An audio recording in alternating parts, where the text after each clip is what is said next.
How to make a live wallpaper on iPhone. To get started, first of all go ahead and open up the camera application on your phone. Once you have opened the camera on your phone, swipe up the panel.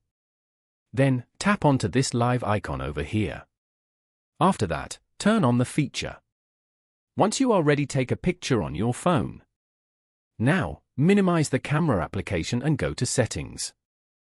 On this page, you need to scroll down to the Wallpaper option. Tap on it. Now once you are on this page, you slide all the way to the left and see an option to add a new wallpaper. Or, you can just tap on Add New Wallpaper. Here, you'll find many templates to add. But you need to tap on the Live Photo option. It will take you to your gallery. Select the recently captured live photo in your gallery. Once you're here, tap on this icon right over here. Now tap on the Add option at the top right corner.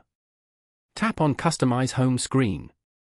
Here you go, you have successfully added a live wallpaper on your iPhone.